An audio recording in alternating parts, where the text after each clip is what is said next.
আজ বাড়িতে মুচমুচে আলুর চিপস বানালাম।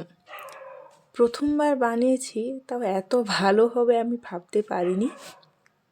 সেটা মুচমুচে আওয়াজ শুনেই হয়তো বুঝতে পারছো। এর জন্য প্রথমে কি করতে হবে না, আলুগুলোকে ছাড়িয়ে নিয়েছি ভালোভাবে।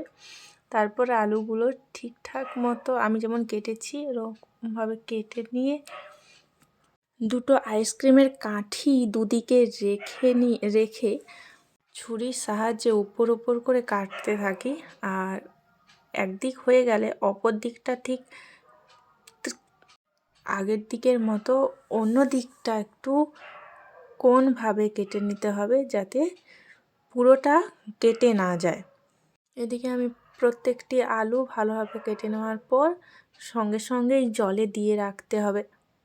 আমি প্রত্যেকটি আলু ভালোভাবে কেটে নিয়ে ধুয়ে নিয়ে একটু খবরের কাগজের ওপর মেলে দিয়েছি, যাতে এর রসটা বা জলটা খুব ভালোভাবে শুকিয়ে যায়। অন্যদিকে কড়াইতে তেল ভালো করে গরম করে নিয়েছি।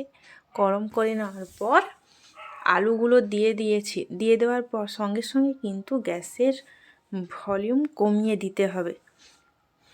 আর সেই হালকা আঁচেই প্রত্যেকটি আলু ভালোভাবে নেড়ে চেড়ে যখন তুলবে ঠিক বুঝতেই পারবে যে এগুলো কেমন করকরে হয়ে গেছে।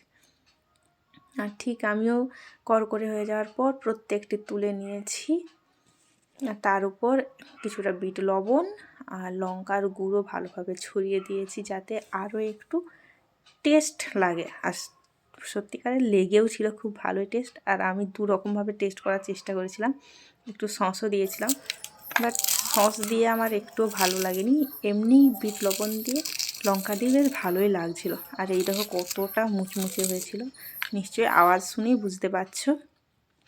টেনটা এরকম কিছুটা দেখতে লাগছিল। তোমরাও ট্রাই করো।